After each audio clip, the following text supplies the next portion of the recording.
Welcome to VEEP webinar, Optimal Gut, Optimal Life. This is Sarah Sharon, the Vice President of Fitness and Healthy Living with the YMCA of Metro Chicago.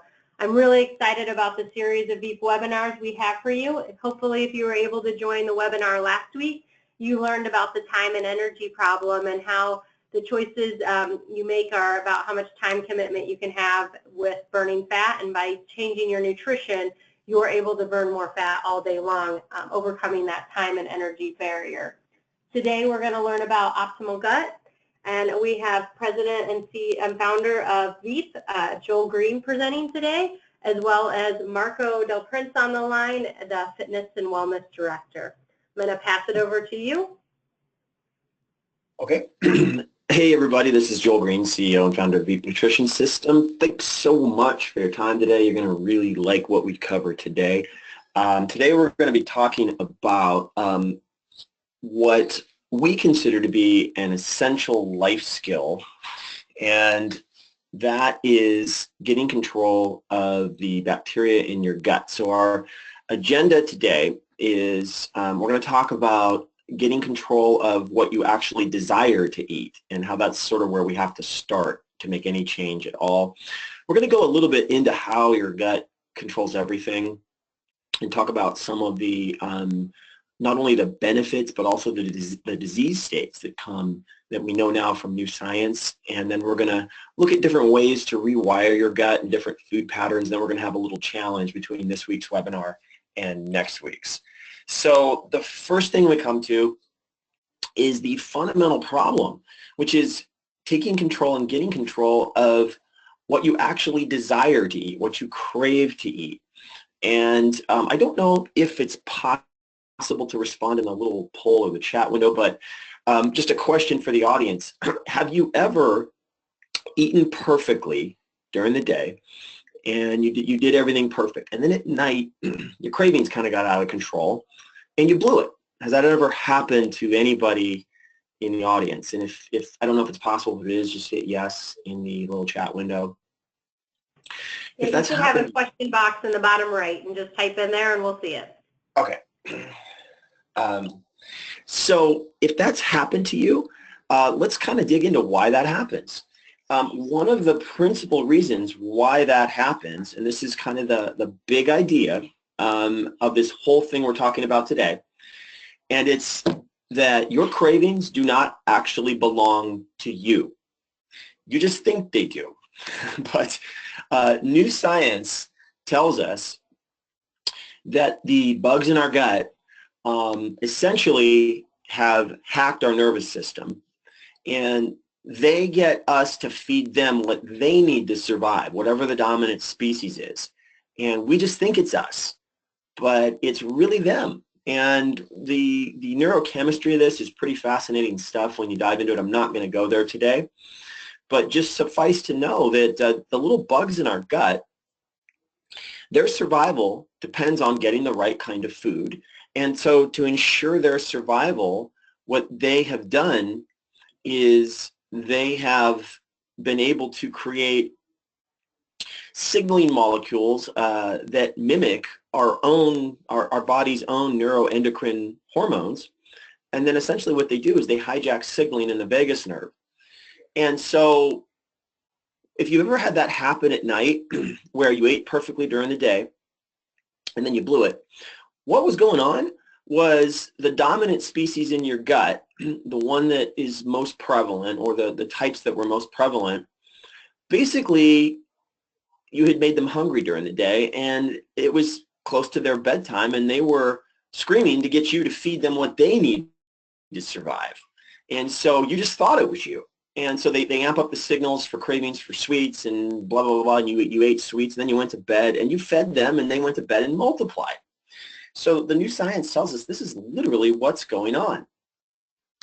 So what we're going to talk about here is a concept that I'm fairly confident in saying that we were the very first to actually put into play. So in 2009, protocols were put into the VEEP system that you're going to learn about today that specifically target different species in the gut to get your body to feed those species and get specific benefits. And it's a topic that I've kind of written on extensively in major publications like Muscle and Fitness, and it's something I've become a bit of an expert on.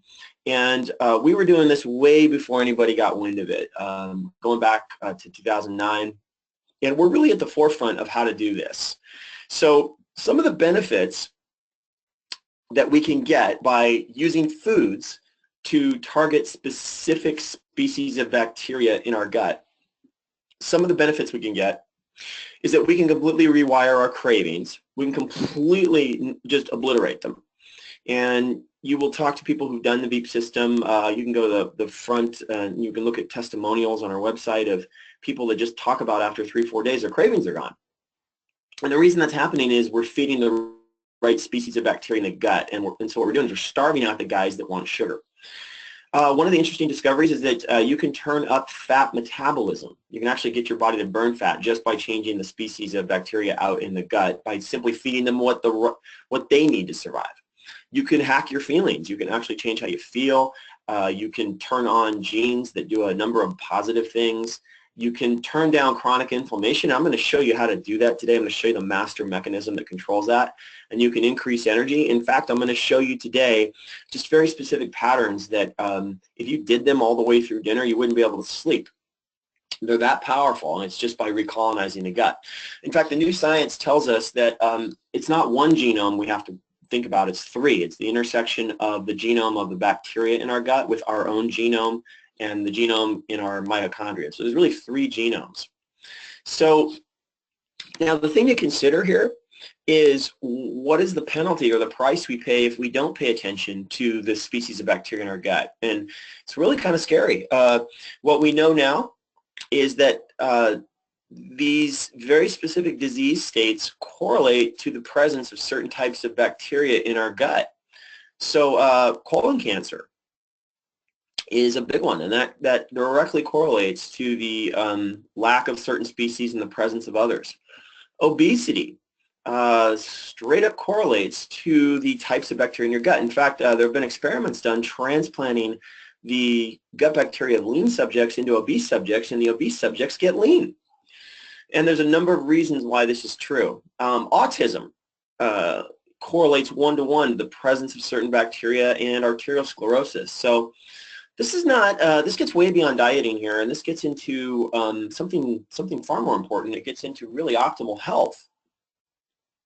So the main thing to understand here, why this is so important, I pulled up this sort of complex diagram, but I'm going to really simplify this. So here's what's going on. This is the villi inside your gut. Okay, this is where nutrients come into play. Now you see here this sort of double layer of, film sitting there. This is the mucus layer in your gut.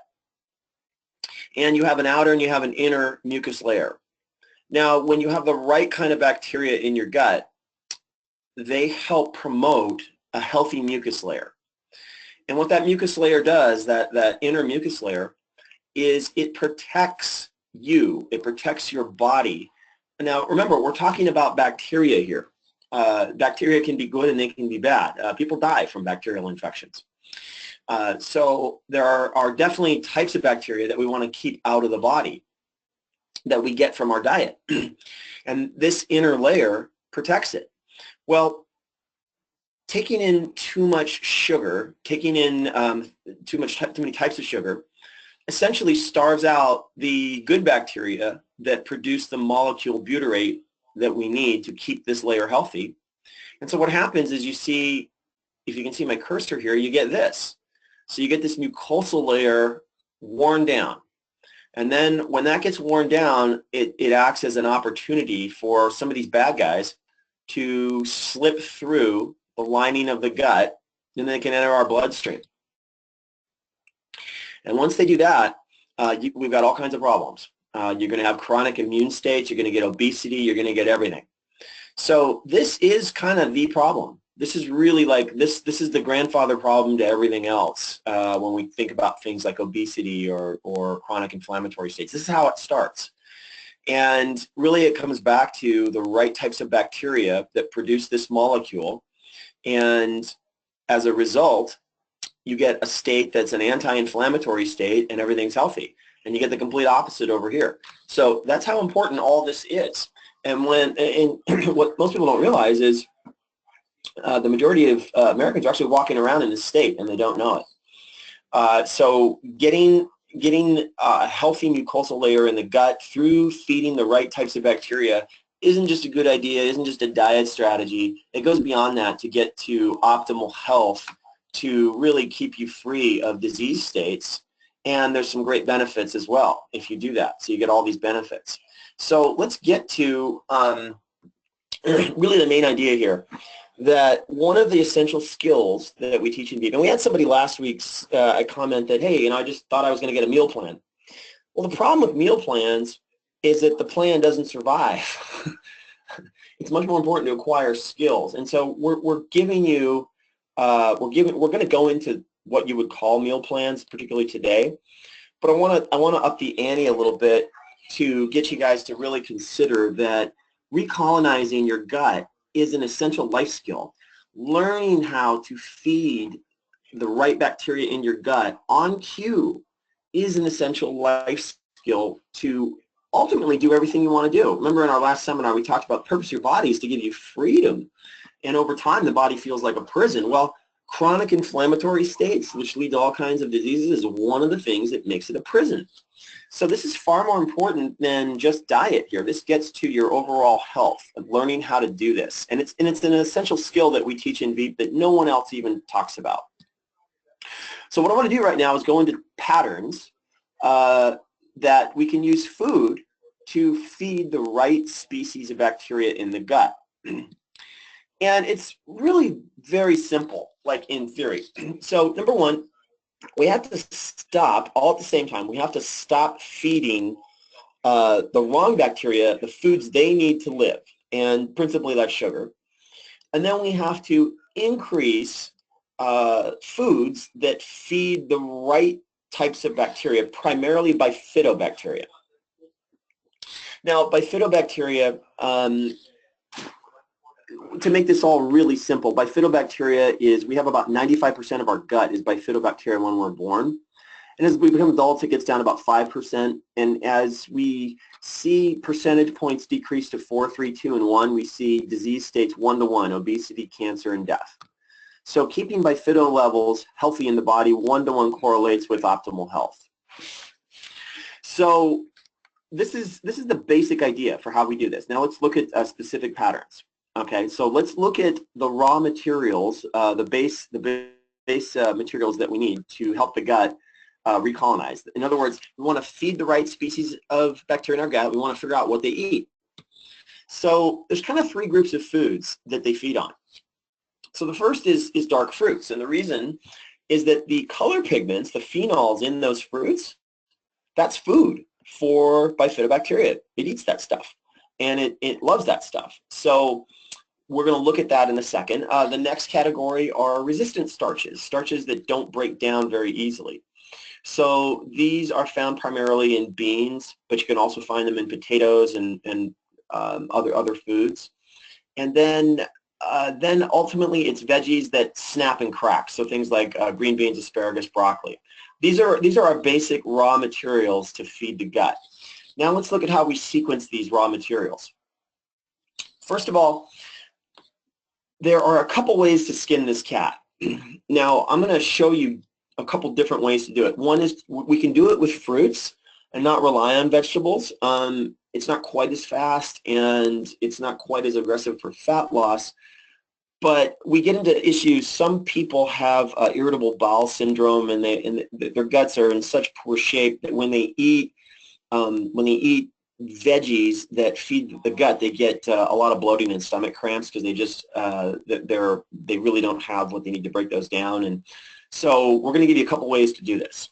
So a fruit-based pattern, a way to recolonize the gut, is we can use either dark fruits, so that would be your raspberries, your blueberries, your blackberries, your strawberries. We can use those. Or we can use semi-green bananas together with grapefruit. Now, semi-green bananas, before they have ripened, the starch in the bananas doesn't feed you. It actually feeds bifidobacteria in the gut. And so these are great ways to give bifidobacteria the substrate of the food that it needs. Now we combine bananas with grapefruit for a number of reasons, but suffice all to say that there's a compound in grapefruit that does help fat burning. Now the key is doing this in the morning. And there's a number of reasons why we time it in the morning. And before we're done here, I'm going to walk through an entire day's pattern in VEEP so you can see that. But the key is to do it in the morning. Now another way to do this is we can use vegetables, and the trick is to do them raw. That's the trick. Now here's your rule of thumb. As long as those vegetables snap, they feed the bacteria in your gut. So when they snap and crunch, they feed the bacteria. As soon as those vegetables are heated and they become soft and pliable, they feed you. They don't feed the bacteria. So that's your rule of thumb. And the reason for that is when they snap, think of a plank of wood or a stick. They are very similar in terms of how the fibers in those vegetables are treated by our body. They're not digestible by us, but they are food for the bacteria. Now, as soon as we heat them up, what we do is we turn them essentially into different kinds of carbohydrate and sugars that feed us. So that's a very important distinction. When they snap, they feed them. When they're soft, they feed us. And we want to feed them as much or more as we feed us. And if you take one key takeaway idea from this whole thing, it's that you need to feed the bacteria in your gut as much as you need to feed you. And that if you feed them and you feed the right ones, then you don't have to feed you as much because they change a lot of things.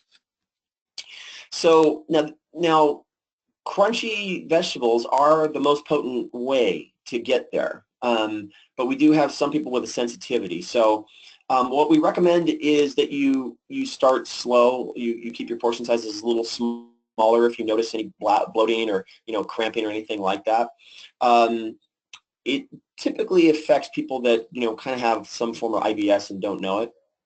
But if you have any issues, you can always use fruits to accomplish the same thing. We can do it with fruits, and we can do it with resistant starches. So I want to take a look at a pattern that's here in VEEP, and I want to break this down for you guys here and explain it, why it's the way it is. So you'll see this pattern like on a Monday or a Wednesday, and what you'll see in the morning is breakfast will be dark fruits, and it's a lot of them. So why do we do that? You'll see it with a little bit of fat. The reason we do that is we are setting your body up to, number one, we're feeding bifidobacteria, but also what we're doing is we're giving your body a lot of feel-good sugars, primarily in the morning, to get serotonin up, and we're also setting up dinner.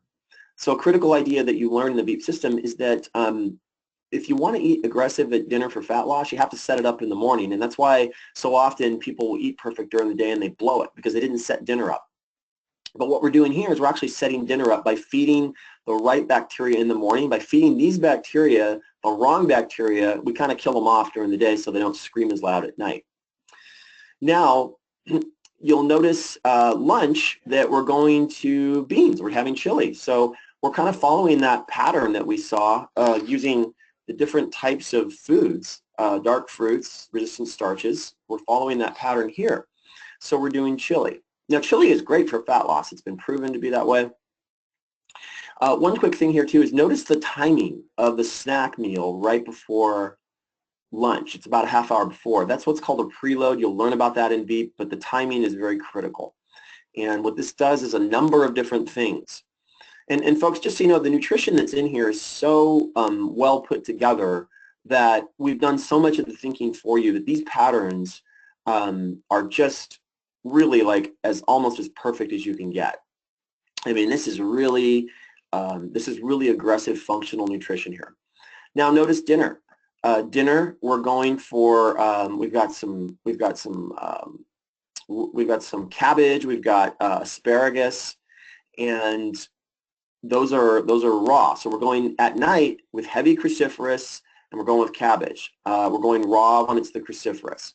So going back again to those raw materials, we see the dark fruits in the morning, we see the resistant starches at lunch, and we see the crunchy stuff at night. Okay? So what we're doing here is this whole day is designed to recolonize your gut. and it's very, very, very powerful if you follow it.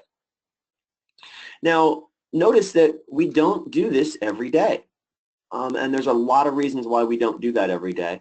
One of the reasons is that we're very carb heavy here on this day, even though most of these carbs are very functional, but we don't do it every day for that reason. The other reason is, as you saw last week, we want to get some additional fat burning in.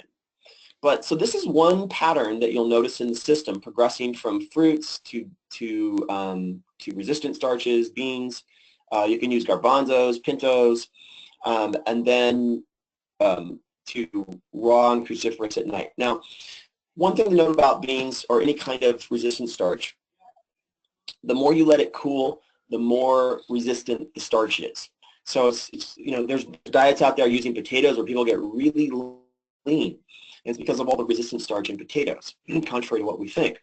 So the trick, though, always is when you heat these things up and they get soft, then it's going to feed you.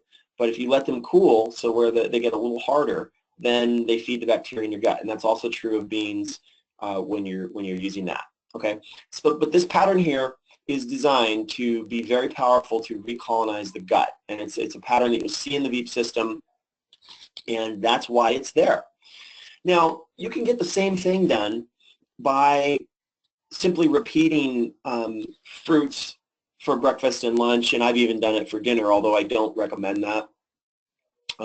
It's so powerful that I've done this like breakfast, lunch, and dinner, and by the time dinner rolls around, you literally get restless leg because you're recolonizing the gut so quickly. The bacteria in your gut are producing sort of these adrenaline-like chemicals, and you really don't sleep well if you do that. So, but you can do it for breakfast and lunch, and the trick is semi-green bananas with grapefruit. That's another way to get the same thing done. Now, your most powerful way to get this done, and it's also the hardest, but I'll just give it to you anyway. You'll see here and there meals like this in VEEP where we use raw, crunchy vegetables with very dense protein and no fat. And we have a nickname for this. We call it the daisy cutter. You can talk to Marco about it. We've experimented with this where we just do stuff like this for 5-6 days straight. Some really interesting things happen when you go to the bathroom. It kind of smells like menthol. There's no odor whatsoever, and you just melt fat. And it's all from recolonizing the gut. Just what we do when we recolonize the gut favorably is it completely changes energy harvest. It changes the way our body picks up calories from food. It changes a number of things.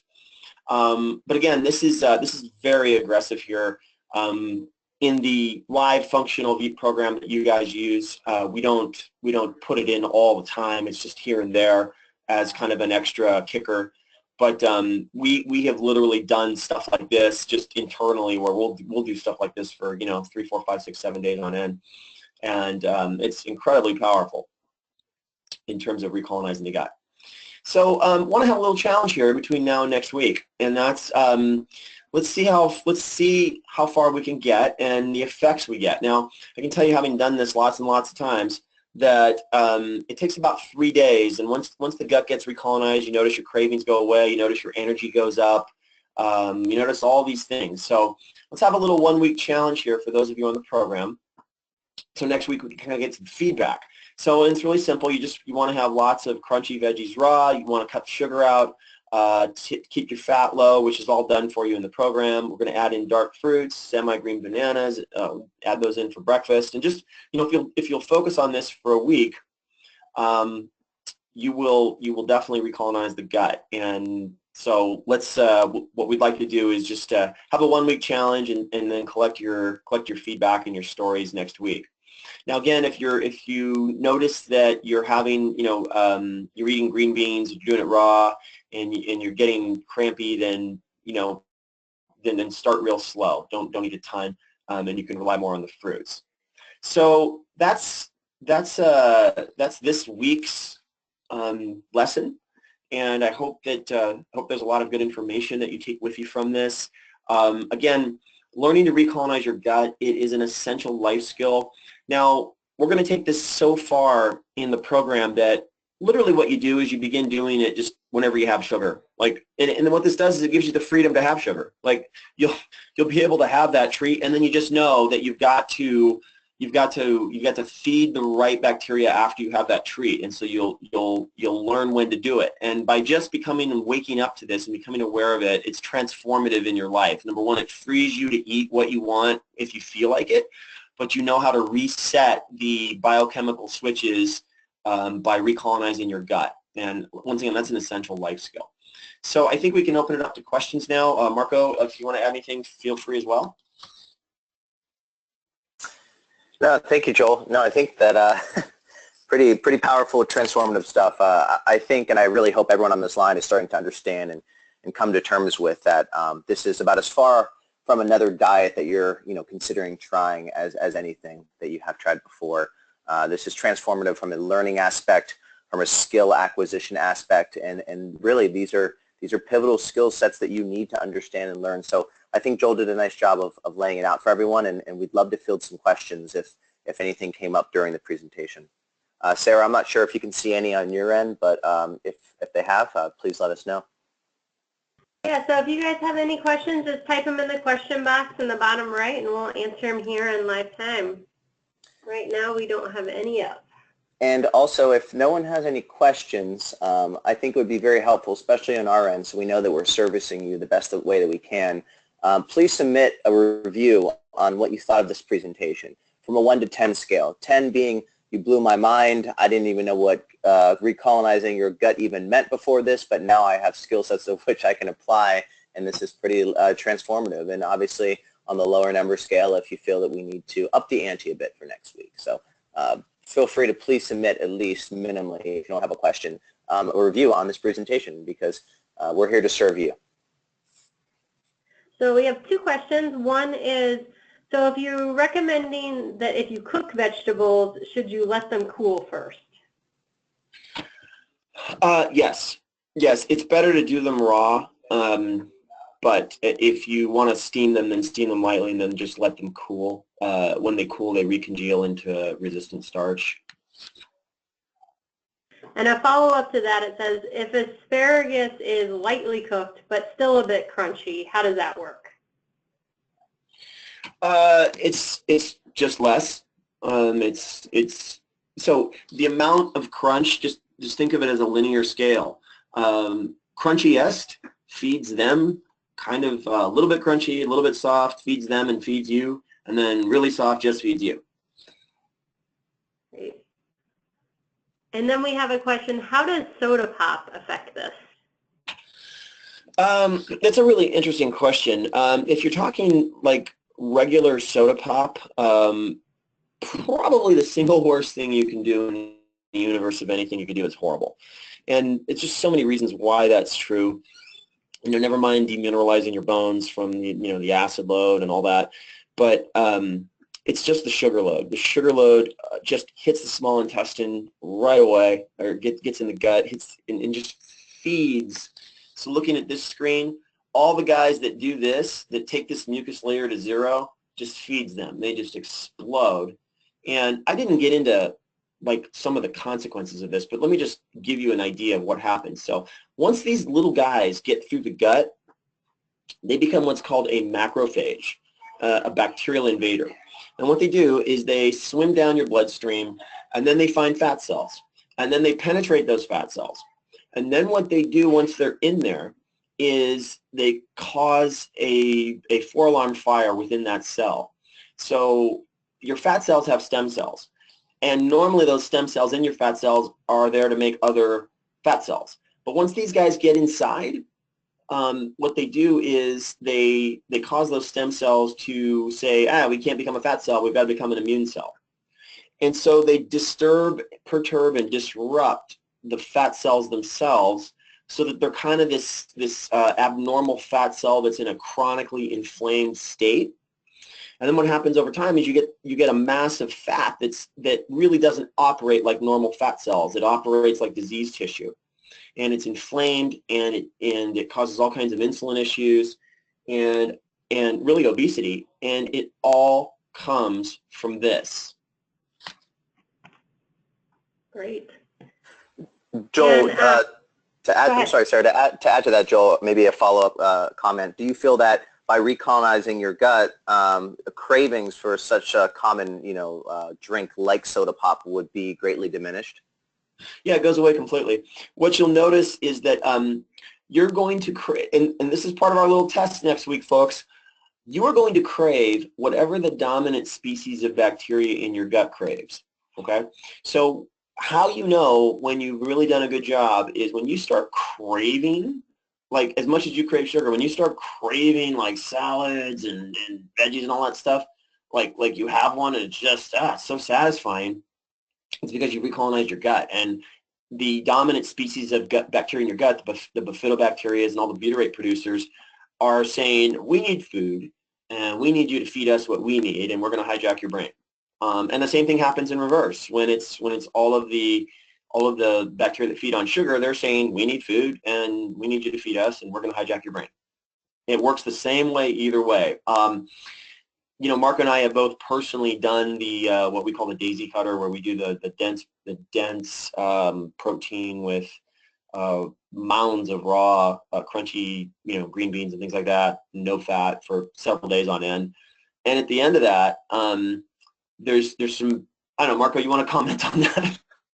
Oh, you get a little bit ornery, that's for sure. It starts messing with your mind a little bit. But as far as a technique that you can pretty much do at your own pace or control the level of, it is literally like having cheat codes to a video game. And I don't say that from a biased perspective. I say that because I'm always looking for ways to, optimize the body with minimal time and energy invested into it. So it's one of those things that you'll carry with you for a lifetime. And when we introduce this to people on the program and they understand the power of it, they go back to it time and time again. It's like a switch. It's a switch that you can control. And most people are in the boat of the exact opposite. They don't have any control. They're controlled by their cravings, of which they don't understand can be impacted by the specific foods that they eat. Unfortunately, we live in a society where a lot of quote-unquote weight loss solutions or health solutions, tend to chalk up to, oh, you just need to be more strict. You just have to have more self-control to not eat these foods. And what people don't realize is it's not about your self-control. It's about what your body is actually telling you it craves. And when Joel's talking about the bacteria in your gut actually influencing your brain, there's actually a nerve that's in your gut that runs from your gut actually all the way to your brain called the vagal nerve. And what it does is it sends signals based upon the conditions that your stomach bacteria, your gut bacteria is in, and it sends signals to your brain saying, hey, I crave this sugar because the entire species of gut in my stomach is sugar-based.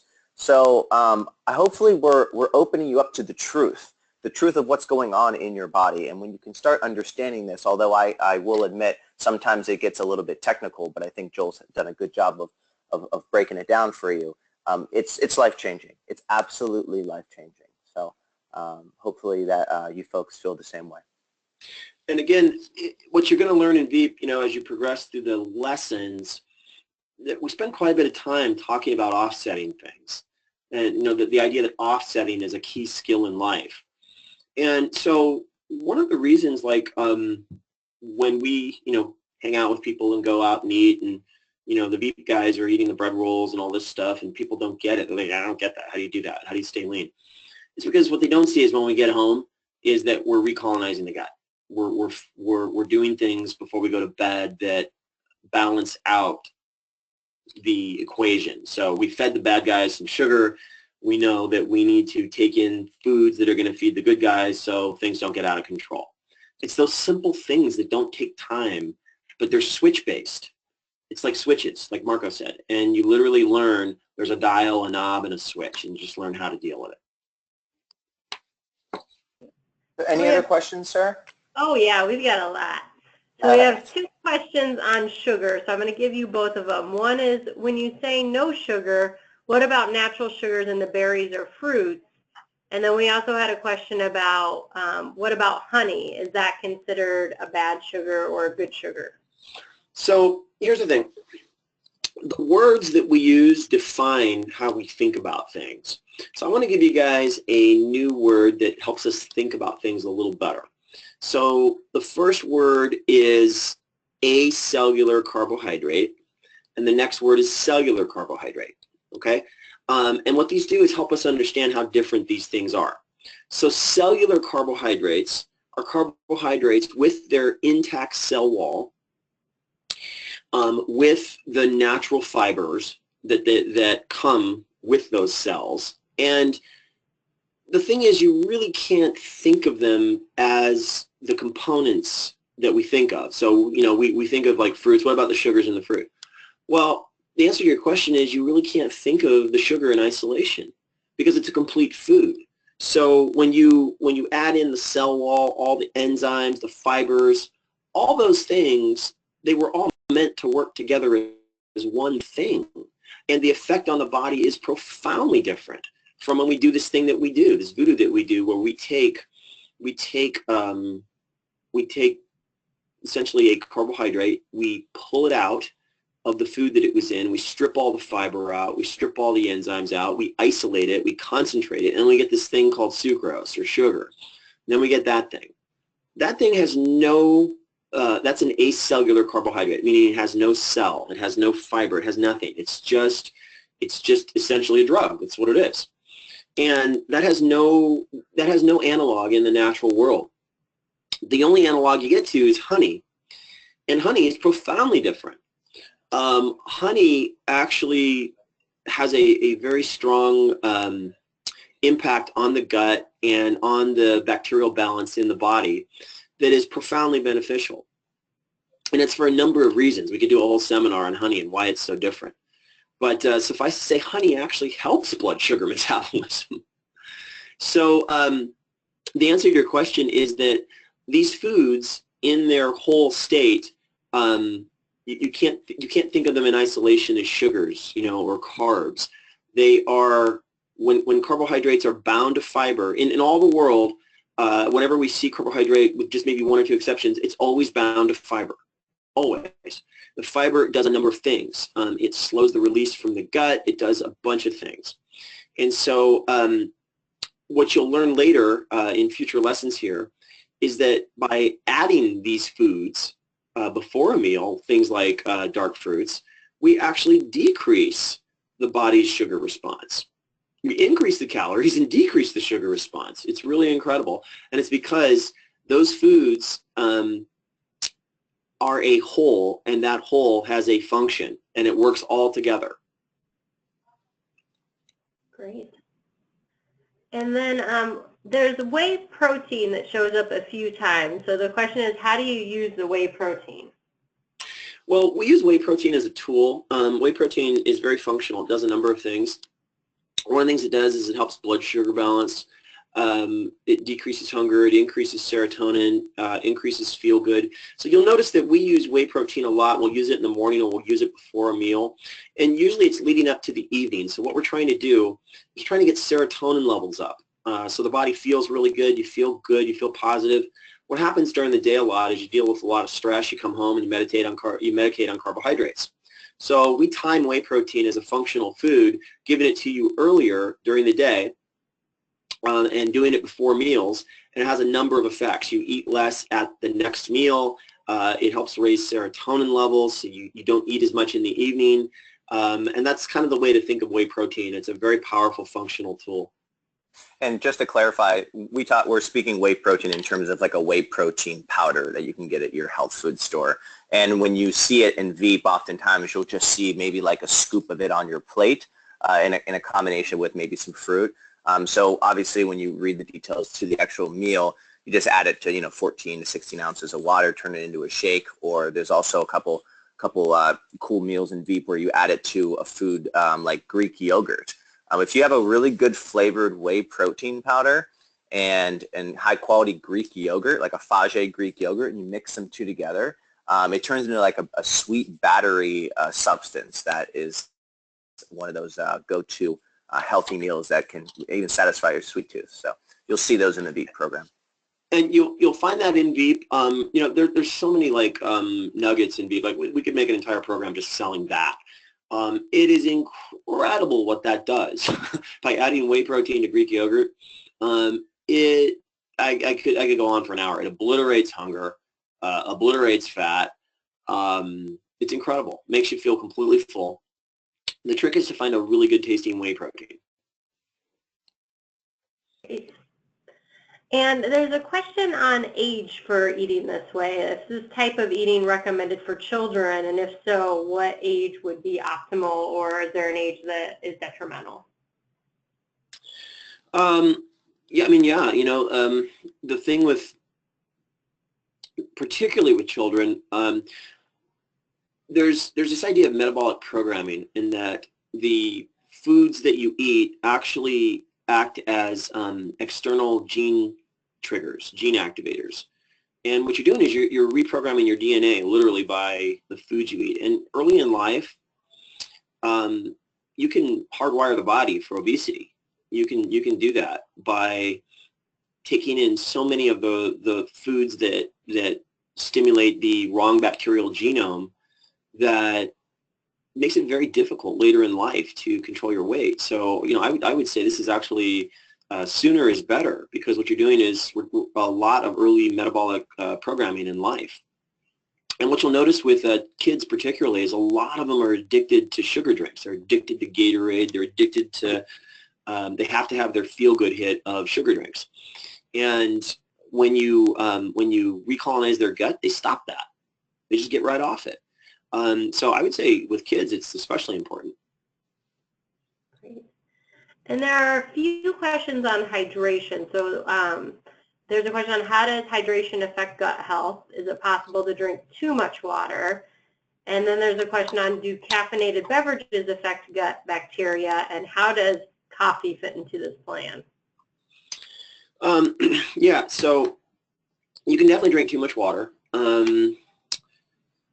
There's an entire webinar we could do about water and cancer and all kinds of things like that. So suffice to say that you know, you need to drink adequate water. This whole school of drinking, you know, high pH water can actually work against you. And Sarah, just as a note, if you want to do an extra one on water, we could do that, because there's a lot of confusion about it. But yeah, so you need to drink adequate water. When you're eating, like, you know, fruits and the way we're doing it here, you're also getting quite a bit of hydration there.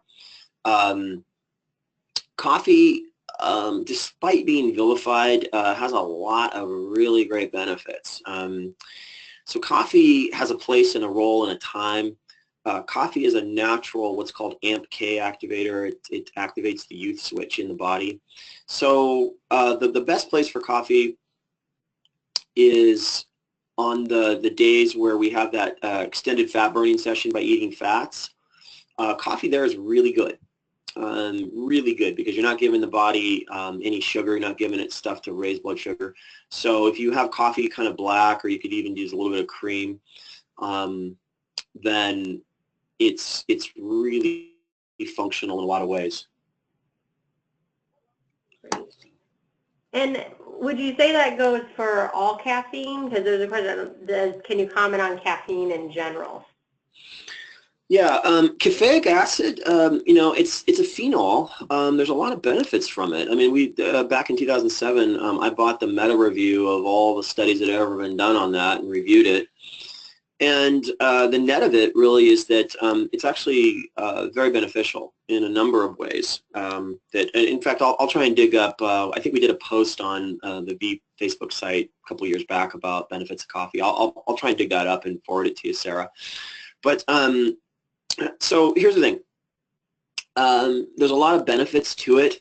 The downside for most people is that we live in an era of overstimulation. So there's too much information coming in. There's you know, smartphones and computers and distractions and social media, and so most of us are walking around depleted of neurotransmitters, the raw materials that we need to run our brains on. And so because we're depleted in those neurotransmitter raw materials, we reach for the coffee cup to keep us focused and keep our brains working. And then you kind of get into a negative returns type of thing. So you'll notice in VEEP there's some recommendations, I think when you took the assessment, things like GABA at bedtime. And what these do is they help restore neurotransmitter levels so you're not overdoing it with coffee. The other thing, particularly for women, is that there's a ton of exoestrogens now, in foods, and we see it. There's studies now out of Britain over 20 years where breast cup size is doubled, and it's really coming from all these exoestrogens in foods. And what that does is it throws estrogen and progesterone off. When that happens, it starts to affect your thyroid, and then you'll want to drink more coffee. So there's a lot of other factors that are in play, and we can really kind of have sort of an integrative whole approach to that, where we begin to look at, like, well, let's take some GABA at bedtime, maybe some tyrosine, things to help restore neurotransmitter levels. Let's stay away from non-organic sources of dairy. Maybe cut out other exoestrogen sources in the environment. Lipsticks are a big one. Look at those things so that you're not getting this influx of external estrogens. Let your body kind of normalize a little bit, and then by bringing up vitamin D levels, everything else starts working. And then if you like to have coffee, it kind of has a beneficial place. But it's really the depletion of all these other things that we start to see the overuse of caffeine. And we had someone going back to the eating plan that we were talking about. If you only do veggies every other day, what do you do on the off days? Well, so the answer to that is neither. We don't do veggies every other day. The more you do VEEP, the more you'll see that there's several patterns in the program. This is one of them, but there's others, and they're mixed in together. So there's quite a bit of variety, and it's all there. Everything's there for a reason. But the answer to your question was really where it concerns is morning. So on mornings of like Tuesday, Thursdays, and even Saturdays, we don't even do carbohydrates. We just do fats. That's a big deal, and that was the whole focus of our seminar last week. And then you'll notice that Sarah, another one we might do is on veganism. Another seminar if you want to add one on there, just to help people clear up, what's great about it and what's not great about it. And one thing to understand about VEEP is we've taken the best of everything. We've taken the best of what works about veganism and put it into the program, but then we've put other things in there that give you kind of the best of all worlds. So on those days when we're having fats in the morning, there's a lot of other things that we can do. You'll see things like a grilled cheese sandwich for lunch, and it's a fat-burning meal. How's that? Well, a number of reasons why that's true. But the key really is if I had to break it down to one thing, it's that we're having 2-3 days a week where we have those fats in the morning, and number one, the body's not taking in carbs all the time, and number two, it's getting the body to make ketones and do a bunch of other things. So that's probably the main key takeaway, but there's others that we'll cover in future webinars. And I've heard yes please a water webinar and a vegan webinar. But on the flip side of it, someone's saying, can you comment on red meat and how that fits in? Yeah, so all right, so this is coming attractions for the vegan webinar. Okay, first of all, there are two sets of reasons for veganism. One of them has nothing to do with diet. It has to do with compassion for animals. I totally get it. Makes tons of sense. I've thought about it myself. It's an opt-in thing where we think of it this way, like some people have, dangerous animals for pets, and because they feed those animals regularly, those animals opt in to not eating their owners. And so we're at a place in history where we have so much food that we can opt in if we want to not eating animals, and I get that as a choice. I totally understand it. The other side is the nutrition side. So what you need to know about veganism is kind of a couple things. One, long term, there's some very serious nutrient deficiencies that happen when people go vegan. There's a number of reasons why it's true, and we'll cover them in a different webinar, but you get deficiencies of things like B12 that you can't fix if they get too bad. and they manifest in terms of things like memory and energy, and you'll see a lot of people that are long-term vegans, they have issues. A lot of them get Alzheimer's. So there's certain nutrients that it's very, very difficult, if not impossible, to get in adequate amounts being vegan. The thing with red meat is really this. We have to put red meat into two classes. All the research on red meat to the negative is bad, and it's bad for one reason. They didn't include grass-fed with corn-fed in the studies. When you break that out and you just look at grass-fed, the research on grass-fed, it's astounding. It's like really beneficial stuff. Where we get into issues with meat is not the meat itself, it's the modern industry that makes it and the way it's made and all of the problems, you know, producing meat in large quantity. That's where we get into issues. But when you look at some of the healthiest populations in the world, that's what they eat. They eat red meat and they eat roots. And the reason primarily that, that for a number of the health benefits, there's kind of a list. One of them is that the ratio of fats from animals that have just grazed on grass, the ratio of fats is perfect, and it's very difficult to get those fats anywhere else. Number two is the nutrient density of those foods in a non-insulinogenic way. So think about this. You're getting in what the body needs in terms of protein and all these other things like you know, red blood cells and marrow and all these things that are very beneficial stuff, and you're getting them in, and it doesn't raise insulin. But as soon as you start trying to get that in primarily from plants or fruits and all those things, you're always raising insulin every time you're getting protein. And that's a problem. It creates a lot of wear and tear on the body long term. So there is a happy medium. Now, to the plus side, if you're starting to think I'm an anti-vegan, I'm not. There's two profound benefits from veganism. One is it restricts a key enzyme called methionine, and that's why you get the life extension benefit from it. And number two, it produces butyrate. And we saw in that one slide the role that butyrate has. You can see it here if you can still see my screen. So butyrate is what's responsible for preserving this layer. So those are two very powerful benefits. And that's why you see so much vegan foods in VEEP, is for those reasons. We want to have, we want to think about how much methionine we get in the diet. You just live longer. That's the answer. And we want to think about butyrate. So, but then there's benefits from animal foods too that you can't get outside, and that's why those foods are there. And then we time them and structure them in such a way that you get the best of both. Sorry for the long-winded answer, but you do a whole webinar on veganism. Great. Well, we have two more questions to squeeze in. I'll give them both to you. One is that there's yogurt that's good, has good bacteria for your gut. And if that's true, are there yogurt types that you would recommend? And the other is, why are there no meal plans why does the meal plan suggest no meals before you exercise? Yeah, so the answer to the first is Fage is a really good yogurt. The thing you want to look for is look on the label and look for things like cornstarch and guar gum and all these things that they stick into yogurt. And the thing is, it's not really yogurt. You want to get as close to what yogurt really is as you can. Part of our job here is to help us wake up to what real food is, and be aware that, you know, very often we're getting something that isn't really what it's supposed to be.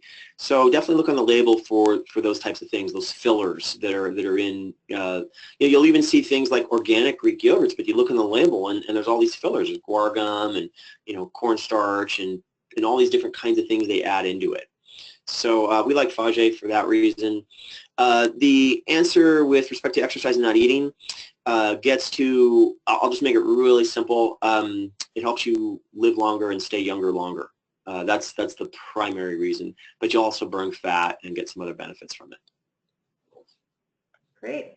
Well, we have covered all the questions. So if everyone could take the opportunity to rate the webinar on a 1 to 10 scale, 10 being absolutely the best, on your feedback, and then watch for the email tomorrow. You'll get a thank you email that includes a link to listen to this webinar or share it with your friends, and a quick 2-question survey. Thank you, everyone, for your time. Thanks, everyone, for your time.